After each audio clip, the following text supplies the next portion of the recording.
Welcome to the Phoenix 76 Tech Talk. My name is John, and I have the privilege of moderating this amazing panel with a couple of friends of mine that are going to be sharing some valuable insights on how you can prepare for a career in technology. So I would love to have them introduce themselves. Mark, why don't you go first? Tell us your name and what it is you do in technology. Name is Mark. I'm a manager of IT field services for a major airline company. I also manage their advanced remote team that supports domestic and international support services. Awesome. Thank you. How about you, Ron? I'm Ron. I'm a cybersecurity advisor for a large PC manufacturer. I manage the cybersecurity and I advise all of the different business units on how to maintain IT security from manufacturing to gaming to logistics to every different part of the business. Love it. Lubens, how about you? Hi, I'm Lubens. I'm Senior Director at a financial technology corporation. I'm responsible for planning, executing, and reporting on information technology audits to make sure we're abiding by the rules and regulations governed by different government entities. I love it. I love it. And I didn't even introduce myself. My name is John. I'm a diversity, equity, and inclusion leader, supporting multinational technology organizations to help them solve their ESG, which is environmental, social, and governance goals, as well as diversity, equity, and inclusion. So let's get into the questions. Ron, I'm coming to you. Myself and the audience, we'd love to know what inspired you to pursue a career in technology. And if you can, share anything that keeps you motivated in this field, because we all know it's ever changing. So I'm gonna take you back to the ninth grade. I was sitting in computer class. I'm old, so we called it computer class back then. And we were having issues, and the guy that actually came to fix the issues looked like me. And it gave me the inspiration that I can actually do this for a living. So I pulled him aside. And he talked to me for like a couple of hours. I had to get a pass to go back to class. And he really gave me a lot of inspiration. Like, yes, I do this for a living. This is what I did, and this is how you can do it. So I just took it from there. Amazing. Amazing. Thank you. I love that. You saw somebody that looked like you. That representation is huge. I can say when I started, I didn't see anybody that looked like me, and I questioned if I could actually thrive in this industry. So that's powerful. Appreciate you sharing. Lubens, there are a lot of current trends when you think about digital transformation, artificial intelligence, software engineering, application modernization. I know I'm rattling off themes. The list goes on, but in your experience as a senior director, can you share some of the current trends and technologies that you believe are shaping the IT industry? John, and you named some of them already. Definitely generative AI is a big business driver in terms of companies figuring out a way to leverage that within their business operations. You have cloud computing, moving your critical workloads, work sets to the cloud to save money, get things more resilient. And also quantum computing is another, I want to say, emerging technology that corporations are trying to leverage. And all of these technology, I'm always looking at it from a risk perspective based on my roles in terms of what are some of the benefits, but also what are some of the risks with some of these technologies in terms of migrating to the cloud, how we're protecting those data sets.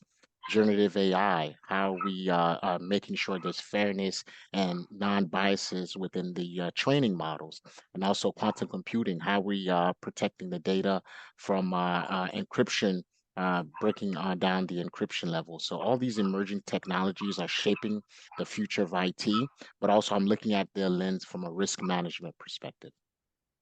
Amazing, amazing.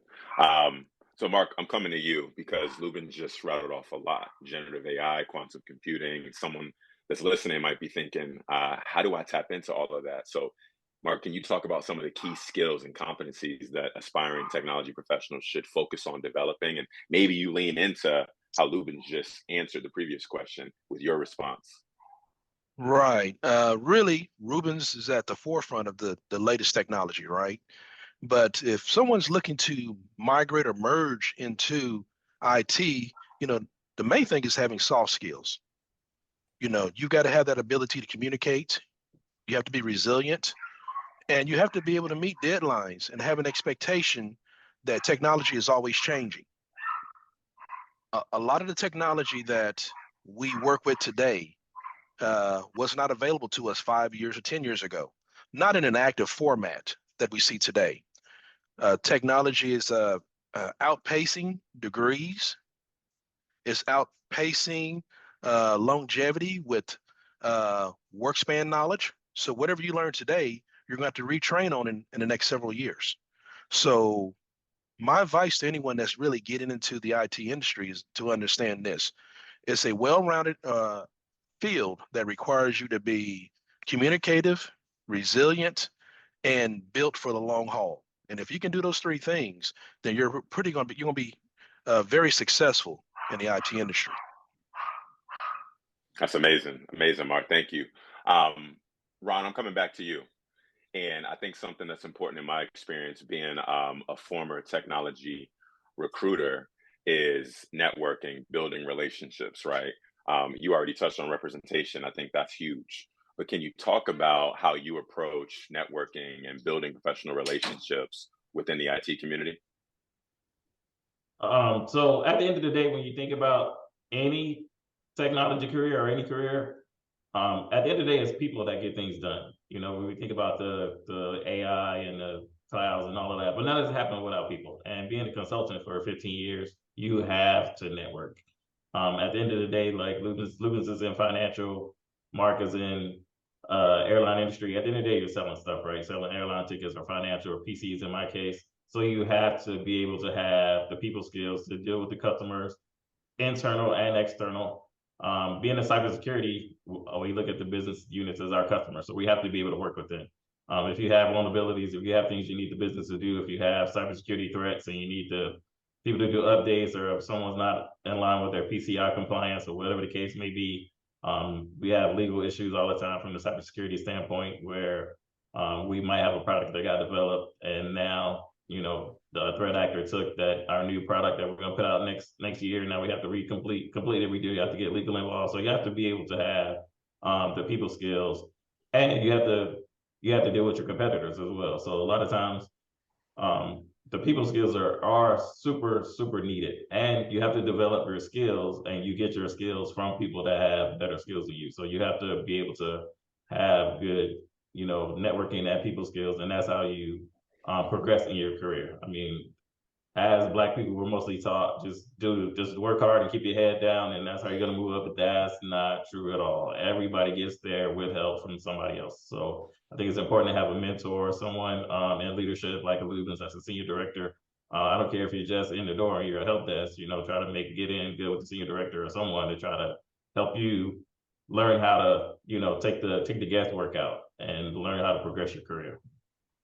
I love it, Ron. I actually want to stay with you on that because I think this is such an important topic. I think, a decade ago when I started out in this industry, like I mentioned, as a technical recruiter, a lot of my friends that were in software development, they were at the time a decade ago more introverted. And we used to often talk about soft skills and how important it is to be able to communicate with people that are technical and non-technical. So what if I feel like I'm a budding technologist, like I feel like I have the chops to be successful in this job, but those soft skills, maybe I'm struggling there, right? Maybe I am introverted. Maybe I don't love talking to people. I love technology. How do I go about honing in on that and making myself more well-rounded and leaning into some of those soft skills? Is there anything that I could do, any training, anything like that? Being that most of us work for major corporations, there's tons of soft skills training available inside your organization as well as outside.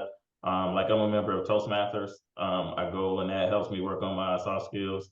I live in Houston. In Houston, there's always cybersecurity or IT network and social events. So go to those.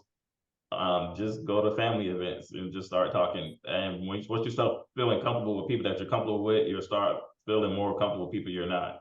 And you have to be able to get inside the other people's heads. Like right now, just because of the soft skills, it's so bad. There's so many different roles that you can fill within the organization, within IT, like relationship managers. That's a big thing. There's like customer relationship managers. There's all type of careers inside of IT where that's all you do is manage relationships. So that's something that you maybe want to get into. Last thing, Ron, real quick, in a one-liner, how do I get into Toastmasters? Just Google it, search and find your local chapter and show up, and that's it. Love it. Awesome. Thank you. All right, Lubens, I'm coming to you. I love to discuss the importance of certifications and credentials, right? I think we would all agree that in this day and age, you don't necessarily need a degree to get into technology, although it's still very valuable. But if I want to go the route of getting a certification, how do I start, right? What do you recommend?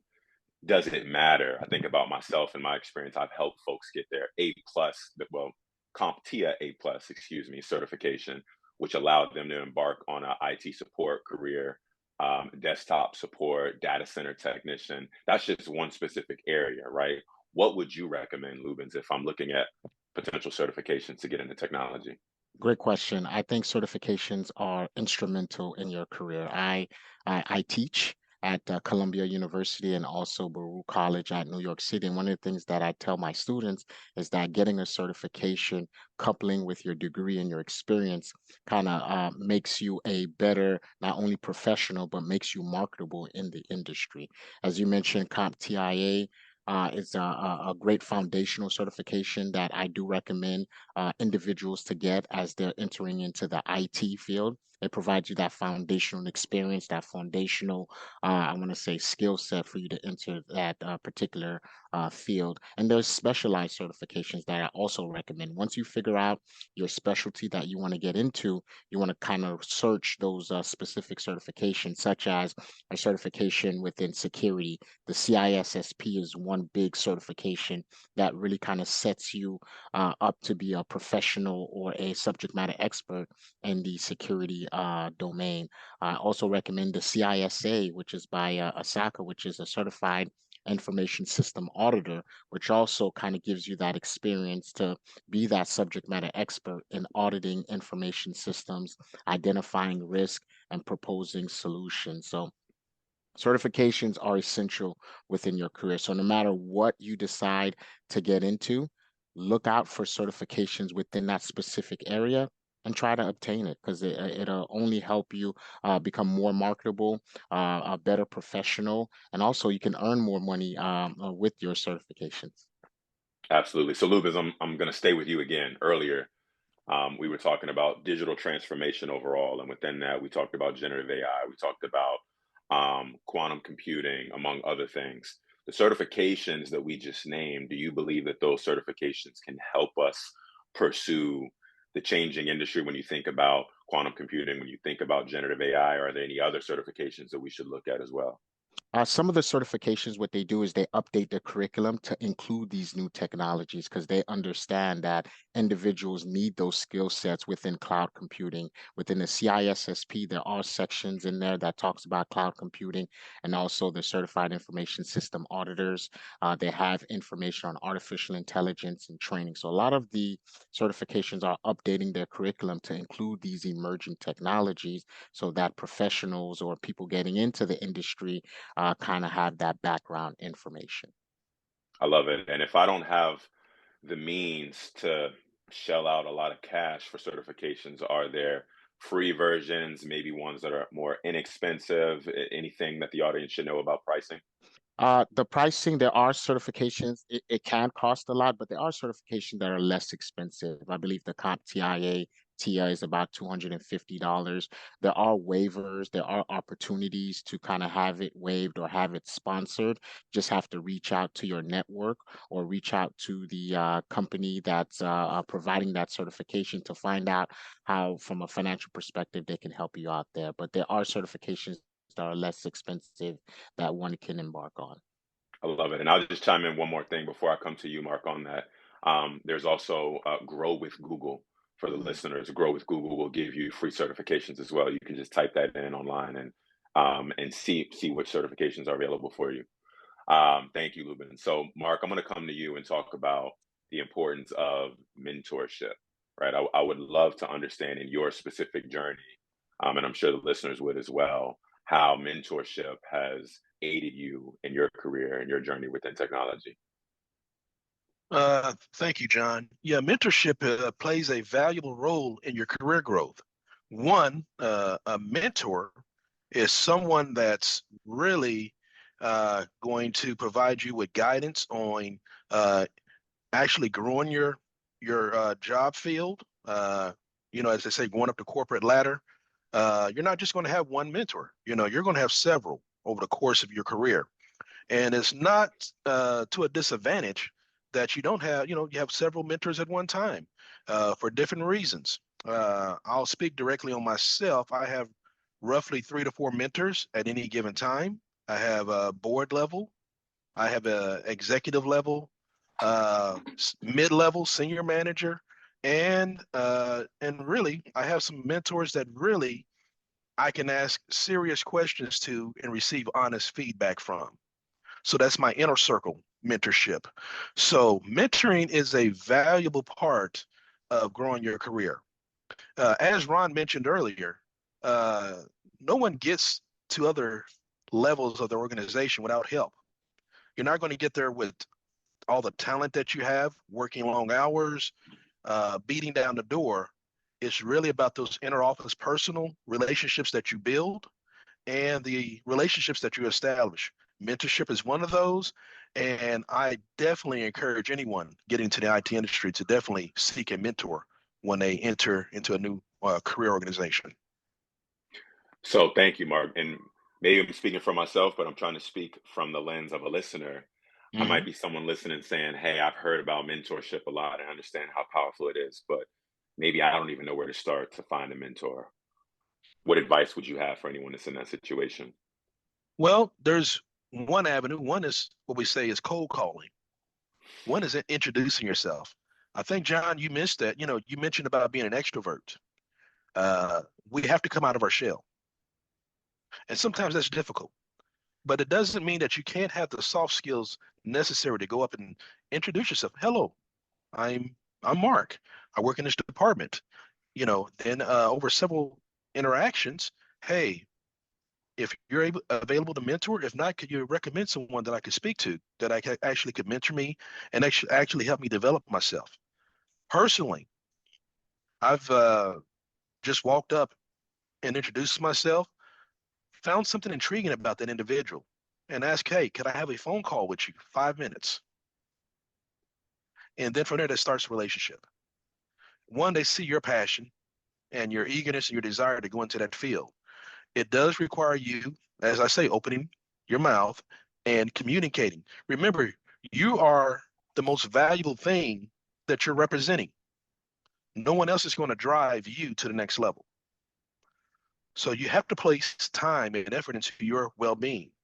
So it's always, for me as a manager, I'm always nurturing my team. I'm always making sure that I'm being that individual that can lift others up. But there comes a time when I need someone that can lift me. And that mentorship is a valuable piece that you can add to your tool chest that can actually deliver great dividends on the back end for you. So yeah, mentorship in all capacities. Seek it, study it, master it. It can actually pay off dividends in the long run. I love it. Mark, I'm staying with you. A follow-up question on that. If I'm watching this video, listening to it right now, and I'm already working, I would love Mhm. to hear, in your experience, how valuable you think it is for me to pursue or have mentorship within my organization and external to my organization. How valuable is that? Oh man, I mean, I can't speak on the power of that. You're a black man in your industry. A lot of times you represent 1% or less. So for you being a mentor is astronomical in some organizations. It's almost a detriment to you becoming a mentor. People want to know, how did you get to where you're at? I can't tell you the number of times that I've been in an organization, I only see one black leader. And I want to know, how did he get there? Mm-hmm. So for you to become a mentor is really a selling point for you to develop others that are coming up. We have to be open-ended. So, as I walk across my company, I'm always walking up, shaking hands, introducing myself. It's not that I think that I'm a bigwig. I just understand that being a 1%er, it's my duty to push my 1% out to the 99. Mm-hmm. And once I do that, I reduce, now they know I'm approachable. Now they can walk up to me and say, hey, could you, give me some advice? Could I take 10 minutes or, so don't be so standoffish to where they have to come to you. Sometimes you have to get up and go out to the field and let your 1% shine. So John, that's my recommendation is that, yeah, that's how you do it. It's both ways. We as mentors and mentees have to be on that progressive track. I love it. What you were just talking about towards the end of that, Mark, thank you, was relationship currency. When you Mhm. mentioned going up and shaking hands, right? It's one thing to introduce yourself, but then maintaining those relationships too. Being that we are sometimes the only or one of the few being Black professionals within the industry. So I appreciate that a lot. I have another question that I didn't plan on asking originally. So I'm going to open it up to any of you, Ron, Lubens, Mark, whoever feels compelled to answer, because we're talking about embarking on a journey into IT. That doesn't necessarily mean that I've never worked in corporate America before, right? I could be someone that's just moving into this industry for the first time as a career changer. So we've talked about a lot. We talked about mentorship. We talked about Toastmasters. We talked about the importance of honing in on these skills, taking charge, participating in your own rescue is what I call it, right? Putting you first. What advice do any of you have for someone that is a career changer looking to move into technology for the first time, but they already have professional working experience and they're just trying to figure out how do I start in technology? And I'll open this up to anyone. I can take that, John. I think that you definitely want to tap into your network. Having that experience working in a career in the corporate arena, I'm sure you may have, contacts that's working in the IT field. Lean on those contacts and kind of figure out, get some perspective from them in terms of what areas interest you and where you can go from an IT perspective and what you can enter in. So definitely leverage your network. And I'll tell you a story. The way that I got into my position as a senior director was based on my networking. There was a position that was opened, and I reached out to the hiring manager because I had some prior relationship. And I reached out. I told them I was interested in the position. They told me to apply. 1 week later, I'm interviewing. The week after that, I was given an offer. And it was just purely based on my network and leveraging and leaning on my network. So if you're part of the corporate arena already, definitely reach out to your network, get some more information in specific areas that you want to get into from an IT perspective. Love it. I love it. Very valuable insights. Networking is a common theme in this conversation. True. Um, Anyone else have anything they want to add to that? I can add to that, John. One thing I try to tell people, because I get this all the time, this question all the time, hey, I'm interested in tech and I want to get into IT. I tell people you have to love it or leave it. Like you can't Mm, just Mm, get into IT because if you get into this area, 9 to 5 is over for you. You have to understand, we talked about certifications a lot. You're not going to be studying for your certification and during 9 to 5. We talked about networking. You're not going to be doing that during 9 to 5. You have to spend a lot of hours outside of your daily routine because it changes so fast. We talk about generative AI and quantum and all this other stuff. Just to stay, marketable and stay in a good place to be able to perform, it takes a lot of hours outside of work because the certifications, just getting a certification is one thing. Every certification comes with continuing education hours, so you have to do those hours. You have to do those, CPEs. You have to study for the next certification, and the mentorship, as Mark talked about, having a mentor, the mentor-mentee relationship is 100% your responsibility. I have a goal to be a chief information security officer, so one of my mentors is a CISO, and I had to chase him down for about 3 months before I was able to get that relationship started. But once I did, he gave me so much good advice. Like I just talked to him a couple of days ago, and he was telling me because you're at such a large, Fortune 500 corporation, you might have to move out to move up. And I was like, man, I didn't even think about that. Such great advice. Something I didn't even think about. And it was my responsibility. I had to check him for that meeting. Like, hey, cancel. Okay, I got him because this guy, he's a chief. He's a C-suite. So I have to chase him down to get that information. But it's so worth it. And you have to love it because you have to invest. It's what we talked about earlier. These certs aren't cheap. And I always look at it as investing in yourself. You're not going to go anywhere in any field if you don't invest in yourself. So I don't even look at it as a cost. I just look at it as an investment because it's going to pay off, when you get that cert. And I think another thing, if I could add on to what Mark said about the mentorship, tying it back to certs, I was just getting ready to get a cert, and then my mentor was like, "Hey, don't get that. Everybody has that. Get this." So Just having that type of relationship, I was able to get that and tie that back in the search that I was doing, and being able to have that relationship, it guides you in so many different areas. You might have a problem at work or something that's like crazy, and I might be able to call one of my mentors like, hey man, you can't believe what happened today. When we talk about the diversity and equity inclusion, being the only Black person on the job, you might deal with some stuff and you'd be able to call that person just for some stress relief, like man, and they can relate to you. So it's so invaluable in that way too. So again, love it or leave it. If you don't love it, it's not the thing for you. But if you do, if you love technology, you're a gadget guy, you grew up, loving that type of stuff, come on in. Yeah, I don't know if there's anything else I need to say, Ron. Go ahead, Mark. I'm just real quick. One is they're trying to get into the IT industry, walk a mile. Befriend somebody in another department. Say, hey, would you mind if I come over and just look and see how your department operates for 30 minutes or a few days a week, so I can get an understanding of how this actually works. Doing walk a miles within your organization is very inclusive to where you may think you want to be a programmer until you actually see people program, do the work. So walk a miles can let you say, okay, I may not want to do this. Actually, I may want to be a network engineer more than I want to do this. So you can actually see the job skills and see what they're doing, work hours, how they're being leveraged. So those can be a valuable tool as well. That's low impact, and unless you still build that networking relationship and show your presence that you're interested to other leaders in your organization. Wow.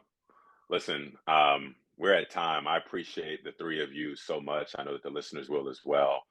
Um, y'all took us on a journey in this conversation, right? Thinking about the industry, where it's going, some of the top trends.